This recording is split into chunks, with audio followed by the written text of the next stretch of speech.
পংকজ ৱালালৈ সকলোকে স্বাগতম জনাইছো এইটো মোৰ চেনেল হয় মই তাত আজি ক্লাছ 10 ৰ MCQ ডিসকাস কৰিম যেহেতু এতিয়া পৰীক্ষাৰ সিজন আহি আছে গতিকে আমাক MCQ খিনি বহুত এসেনশিয়াল হৈ আছে গতিকে আজি মই ইয়াতে তিনটা MCQ লৈছো এই তিনটা MCQ কেনেকৈ সলভ কৰিব পাৰো মই দেখুৱাম এতিয়া MCQ কেনেকৈ কৰিব পৰা যায় আৰু একদম ইজি ৱে হয় MCQ টো যদি ভালকৈ বুজি পোৱা যায় তেতিয়ালে আমি কৰিবলৈ সহজ হ'ব কেনেকৈ কৰিম 12 সেন্টিমিটাৰ ব্যাসাৰ্ধ এটা বৃত্তৰ কালি 65 সেন্টিমিটাৰ স্কয়াৰ এই বৃত্তৰ কোলাটোৰ কেন্দ্ৰীয় মাপ উলিয়াব লাগে 12 সেন্টিমিটাৰ ব্যাসাৰ্ধ বুলি কোৱাৰ লগে লগে এইটোতে বৃত্ত কেন্দ্ৰ এডাল ব্যাসাৰ্ধ 12 সেন্টিমিটাৰ দিয়া আছে হল এতিয়া কেন্দ্ৰীয় মাপটো উলিয়াবলৈ যাওঁতে এই কেন্দ্ৰীয় মাপটো এইটো উলিয়াব লাগে আমি কি জানো কেন্দ্ৰীয় মাপটো দিয়া আছে কেন্দ্ৰীয় মাপটো কিমান দিয়া আছে 60 পাই দিয়া আছে তে ইয়াৰ ফৰ্মুলাটো কি বৃত্তকলাৰ ফৰ্মুলাটো কি হ'ল θ/360 ইনটু পাই r স্কয়াৰ এটো হ'ল ফৰ্মুলাটো ইয়াতে চাবলৈ যাওঁতে θ মানটো আমি নাজানো 360 টো দিয়া আছে পাই মানটো 22/7 বা আমি পাইতে ৰাখিম কিয় ইফালে পাইটো আছে আৰু ইয়াতে আহিলে 12 স্কয়াৰ 60 পাই এই পাই কেনসেল গল ইয়াতে থাকিল 12 θ/360 into 12 into 12 is equal to 60 এই 12 দি যদি এক কাটো 12 3 যা 30 এতিয়া আকৌ যদি 3 কাটো 4 3 কাটিলে 10 এতিয়া সম θ is equal to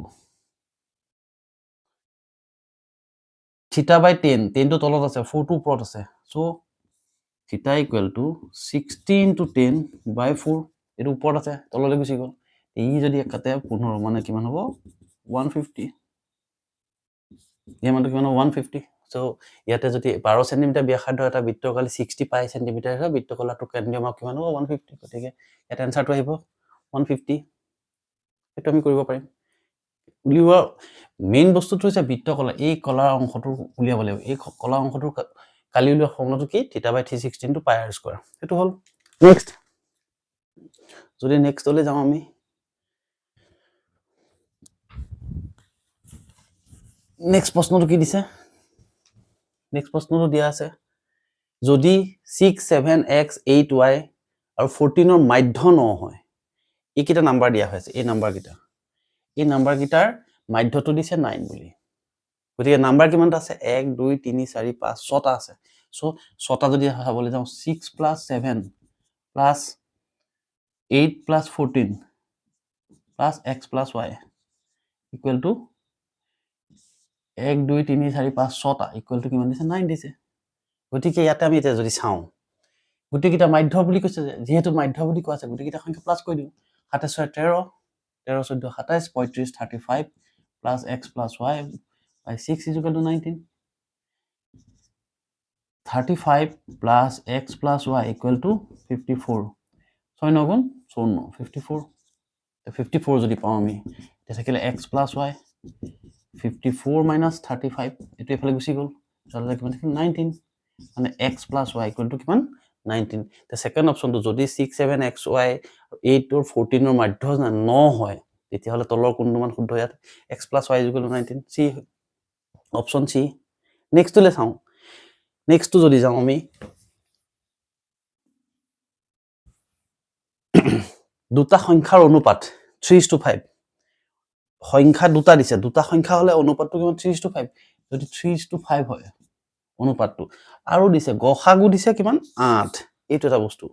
এই গসাগু দিয়া আছে 8 যদি 8 টো গসাগু হয় তে ইয়াৰ লগত আমি 3 into 8 কিমান 24 5 into 8 into 40 পাই গলো আমি সংখ্যা দুটা এই গসাগুটো ইয়াৰ দুইটা সংখ্যাৰ লগত আমি পূৰণ কৰিলো তে 3 লগত পূৰণ কৰোতে পালো 8 5 লগত পূৰণ কৰোতে পালো 40 24 আৰু 40 লসাগু উলিয়াব লাগে তো লসাগু উলিয়াবলৈ যাতে ইয়াতে এটা টিপস থাকে দুটা নাম্বাৰ নহয় ইয়াৰ হয় 2 ইয়াৰ লগত 2 নহয় অৰ 3 2 বা 3 মানে ইয়াৰ ডাঙৰ সংখ্যাটোৰ লগত সচৰাচৰ 2 বা 3 যিকোনো এটা সংখ্যাৰ মাল্টিপল প্ৰথমতে আমি চাম 2 দি 80 80 ৰ লগত 80 পালো 80 পোৱাৰ লগে লগে কি হ'ব 24 ৰ কোনো মাল্টিপল 80 নহয় 24 ৰ দি হৰণ নাযায় 80 গতিকে আমি নহয় তে 3 ৰে কৰি চাও 3 ৰে যদি কৰি চাও 3 ৰে কৰিলে কিমান হ'ব 120 হ'ব 3 য়ে 40 ৰ লগত পূৰণ কৰিলো 120 120 টো 24 ৰ কিমান হ'ব 6 বাৰ গতিকে 24ত এইটো আছে 5 বাৰ সৰি 5 বাৰ হোৱাৰ লগে লগে কি হ'ব 5 4 গুণ 20 শূন্য কৰিব 2 120 আলটিমেটলি এটা আহিলে গতিকে কমন সংখ্যাটো কি হ'ব 120 এই এনেকুৱা অংকবিলাক কৰোঁতে সচৰাচৰ যিটো সংখ্যা ডাঙৰ তাৰ লগত হয় 2 নহয় 3 2 বা 3 মানে দুটাত পৰি কেতিয়াবাহে তাতকৈ আমি অলপ বেছিলৈ যাবলগীয়া হয় আৰু যদি বেছিলৈ যাবলগীয়া হয় তেতিয়া আমি কি কৰিম এনেকৈ উলিয়াব পাৰোঁ 24 2 দি কৰোঁ 12 20 2 দি কৰিলোঁ 6 10 2 দি কৰিলোঁ 3 আৰু 5 ইয়াতো নাযায় আৰু গতিকে 2 2 6